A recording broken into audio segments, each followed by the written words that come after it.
Halo Sobat DRV, ketemu lagi dengan saya Dr. Jeremia Immanuel Siregar, spesialis penyakit dalam.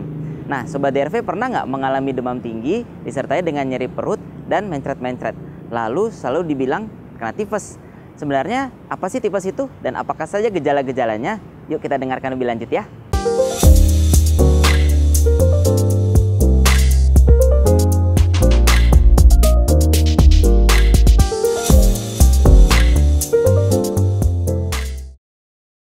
Nah, Sobat DRV, walaupun sekarang ini sudah masuk di musim kemarau, tapi masih banyak nih hujan. Ada hujannya juga masih yang deras. Nah, kalau kita berbicara soal hujan, ya banyak sekali ya penyakit-penyakit yang muncul gitu ya. Termasuk penyakit-penyakit infeksi. Ya kalau kemarin-kemarin kita dengar tentang demam berdarah, atau mungkin sekarang COVID juga masih ada.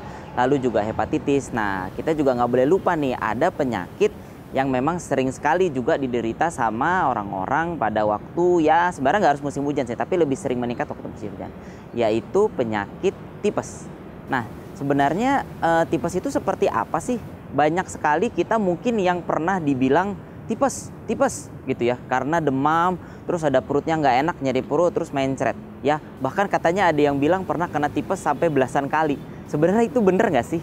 Oke. Jadi kalau kita mau kembali lagi ke penyakitnya itu, sebenarnya kalau kita mau bilang tipes itu mungkin bukan kata-kata yang tepat ya, bukan terminologi yang tepat untuk kita menyebut penyakit itu tipes.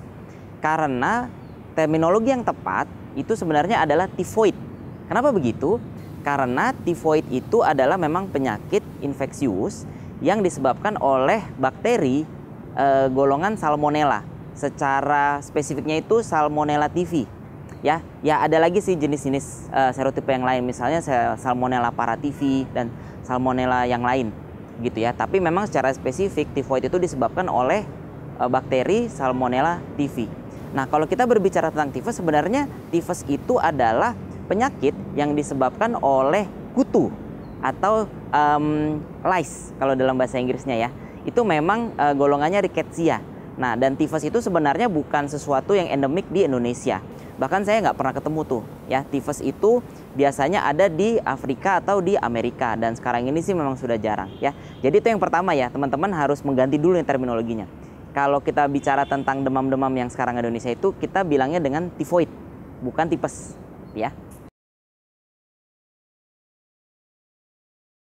Kalau dibilang gejalanya demam memang benar, karena ini memang kan kalau istilahnya kita bilang demam tifoid ya, jadi mesti ada demam. Jadi kalau kita berbicara tentang demam tifoid ya, gejala pertamanya adalah demam. Tapi apakah memang demamnya itu sama dengan penyakit infeksius yang lain? Nah, sebenarnya dia ada ciri khasnya ya. Jadi kalau demam tifoid itu biasa kita sebut gejala demam itu adalah step ladder. Ya, apa sih maksudnya step ladder? Kayak naik tangga begitu ya. Ya memang seperti itu. Jadi dimulai dari awal fase prodormal atau fase awal-awal di mana bakterinya itu mulai ada di dalam tubuh dan dia mulai menimbulkan gejala. Nah, tapi memang kalau diukur suhunya tuh demamnya belum terlalu tinggi. Seringkali diawali oleh gejala-gejala yang disebut malaise. Jadi seperti nggak mau makan, nggak mau minum, badannya kayaknya lemas. Lalu mulai berangsur-angsur demamnya mulai tinggi ya. Itu yang disebut sebagai fase pertama. Nah, ternyata stadium dari tifoid itu ada banyak ya. Jadi kurang lebih ada 3 stadium. Sebenarnya sih ada 4. Tapi yang sering disebutkan itu adalah stadiumnya sampai 3. Nah, jadi demamnya itu mulai naik ya. Setelah itu disertai juga dengan gejala-gejala yang ada di perut atau gejala gastrointestinal. Memang seperti itu. Kenapa? Karena memang tifoid itu memang kumannya itu mulai awalnya itu dari di usus ya. Lebih tepatnya lagi di plak Peyery. Ya, jadi kalau teman-teman buka apa sih itu plak Peyery? Nah, itu salah satu bagian dari sistem imun yang ada di dalam usus. Nah, jadi dia mulai menginvasi daerah tersebut. Nah, dari itu mulailah ada gejala-gejala demam. Nah, seringkali disertai dengan diare, nyeri-nyeri perut, atau mungkin nggak bisa BAB, konstipasi. Nah, gejala-gejala lain seperti batuk pilek juga nggak jarang ditemui. Begitu ya. Tapi memang gejala yang paling banyak muncul itu harus gejala yang gastrointestinal ya. Karena memang ya karena bakterinya itu lebih banyak ada di situ, jadi gejalanya ya banyak di situ ya. Jadi kalau memang ada dibilang demam dan ada gejala tersebut, ya mungkin saja teman-teman DRV ya terkena yang namanya tifoid. Nah, setelah itu kita berlanjut ke stadium 2. Nah, stadium 2 ini adalah stadium yang lebih lanjut, di mana bakteri tersebut sudah mulai beredar di dalam perdarahan, di dalam aliran darah. Nah, sehingga dia mulai menimbulkan gejala-gejala yang lain, gitu ya. Demamnya masih ada, tapi gejala-gejala yang lain muncul. Nah, kalau kita perhatikan lidah, ya seringkali kalau dokter periksa tuh suka disuruh julurin lidahnya. Nah, terus muncul tuh lidahnya warnanya putih ya atau kasar. Kita sebut sebagai kotetang. Nah, kotetang itu juga sering ditemui pada pasien-pasien yang mengalami tifoid. Jadi itu merupakan gejala yang khas pada tifoid, dan itu mulai ada di stadium 2. Ya, jadi stadium 2 itu sekitar 1 minggu setelah fase pertama. Fase pertama itu ada yang disebut 4-5 hari sampai sekitar 7 hari. Nah, mulai minggu kedua itu masuk di stadium 2. Nah, stadium 2 itu hal-hal yang khas seperti itu mulai lebih muncul. Kalau kita bicara soal demam, mesti kan nanti suhu tinggi, lalu tanda vital yang lain juga akan terganggu. Misalnya pernapasan kita akan agak lebih cepat ya, karena kita berusaha untuk meningkatkan metabolisme supaya energi bisa cepat muncul. Ya, jadi itu salah satu. Lalu juga nadi akan meningkat ya. Wajar karena kalau suhu tinggi nadi akan meningkat. Nah, tapi pada tifoid ada sesuatu yang khas di mana kita sebut sebagai relatif bradikardi. Nah, jadi relatif bradikardi itu maksudnya demamnya tinggi, suhunya tinggi, tapi nadinya masih normal, gitu ya. Nah, jadi itu juga harus dipadai. Kalau memang ada kemungkinan sobat DRV kena tifoid, gitu ya. Nah, ada juga gejala-gejala lain yang muncul, misalnya livernya membesar, gitu ya, karena memang bisa saja dia menginvasi daerah liver. Jadi ada hepatomegali, ini seperti itu, ya. Atau ada komplikasi-komplikasi yang lain, dan juga komplikasi yang juga khas tapi jarang ditemui sama orang Indonesia. Nah, sampai sekarang kita juga nggak tahu kenapa. Karena mungkin memang imun orang luar negeri itu sama di Indonesia tuh beda. Yang sering kita sebut sebagai rot spot. Rot spot itu adalah komplikasi kulit yang terjadi pada tifoid. Jadi merah-merah. Nanti kalau teman-teman mau lihat gambarnya dia cukup khas. Nah, itu memang jarang ditemui di Indonesia. Jadi kalau di Indonesia tuh kita nggak pernah cari itu rot spot karena jarang. Rot spot gitu ya. Jadi namanya bagus gitu ya, kayak mawar gitu. Nah, tapi memang karena bentuknya seperti itu merah dan gejalanya muncul pada saat stadium 2. Nah, lalu yang kita juga perlu waspada adalah stadium 3. Nah, sebenarnya itu kita udah jarang sih ketemuin stadium 3. Kenapa begitu? Karena memang kalau tifoid itu gejalanya memang kan dari fase 1 fase 2 kan gampang tuh. Sekarang ini kita mulai temui dan pemeriksaan juga sekarang semakin canggih. Jadi biasanya sih mentok tuh ketemu di stadium 2. Nah, tapi kalau misalnya pasiennya kurang mengerti tentang gejala-gejalanya, lalu nggak ketemu dokter, pemeriksaannya juga nggak dilanjutkan, nggak masuk antibiotik dengan cepat, bisa saja pasien-pasien masuk ke stadium 3. Nah, stadium 3 ini adalah stadium yang berbahaya karena bisa terjadi komplikasi yang berat. Karena ini mengenai di saluran cerna, nah saluran cernanya bisa bocor istilahnya, atau kita sebut perforasi ya. Jadi banyak juga yang mengalami, tapi ini pada zaman dahulu waktu pemeriksaan belum canggih dan antibiotik belum banyak ya. Jadi bisa mengalami perforasi usus, bisa juga mengalami penurunan kesadaran sehingga mengalami sepsis, lalu bisa juga mengalami radang di empedu atau radang di pankreas yang disebut kita pankreatitis atau kolisis, dan juga bisa menyebabkan komplikasi yang berat. Nah, jadi teman-teman harus waspada nih. Jadi kalau misalnya teman-teman ada gejala demam, lalu ada gejala mencret-mencret, lalu ada sakit perut, mual muntah, lalu juga mungkin teman-teman mungkin ngelihat mungkin lidahnya mungkin merasa ada kayak yang putih-putih gitu ya, seperti kotetang, atau mungkin waktu periksa nadi, oh kayaknya nadi saya kok, saya lagi demam tinggi nih, tapi kok kayaknya suhunya dan nadinya kok kayaknya nggak tinggi. Nah, teman-teman harus curiga tuh. Nah, pada saat itu teman harus cepat berobat ya, karena harus masuk antibiotik. Karena ya seperti kita tahu, tifoid ini sebenarnya cepat bisa dieradikasi dengan antibiotik. Jadi jangan sampai terlambat. Seringkali nih kalau teman-teman lagi demam terus berobat ke dokter, langsung tuh diperiksain. Teman-teman pasti udah ngasih yang namanya Widal. Nah, Widal itu memang pemeriksaan yang sering kali diperiksakan kalau orang itu curiga ada tifoid. Nah, itu sesuatu yang sebenarnya nggak salah sih. Karena memang Widal itu memang bisa mendeteksi yang namanya tifoid. Dan itu memang mendeteksi antibodi yang terbentuk karena terjadi tifoid. Nah, tapi masalahnya begini. Kalau kita mau mendiagnosis seseorang kena tifoid, titer daripada antibodi dari tifoid itu memang harus tinggi, ya. Kenapa begitu? Karena tifoid itu adalah penyakit yang endemis di Indonesia dan seringkali muncul, ya.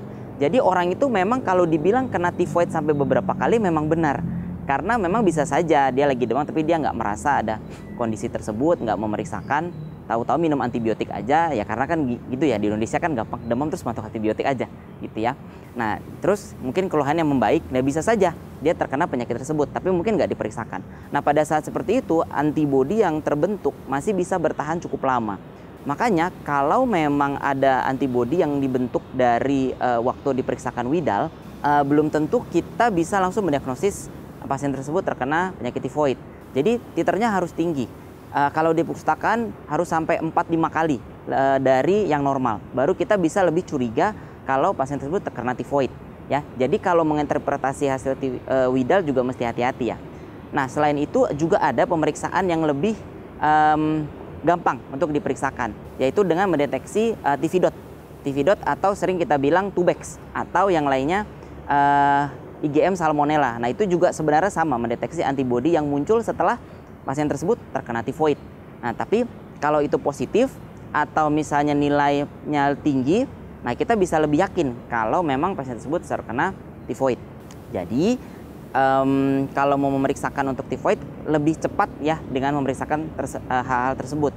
Nah tapi sebenarnya apa sih baku emasnya atau gold standarnya? Nah karena dia kuman, bakteri, kalau misalnya sudah beredar di dalam darah, ya tentu kita harus ketemu kumannya. Kalau kita ketemu kumannya, baru kita 100% yakin kalau si pasien kena tifoid. Jadi seringkali dokter itu memeriksakan kultur darah. Ya, jadi kultur darah kalau memang pas lagi demam, ya. Tapi syaratnya sebaiknya memang kalau di kultur darah sebaiknya tidak dalam eksposur antibiotik, karena antibiotik bisa menyamarkan hasil dari kultur darah. Nah, jadi setelah di kultur darah atau sering kita sebut kultur gal, ya, karena memang khas kalau kita mau menemukan tifoid pakai kultur gal, gitu ya.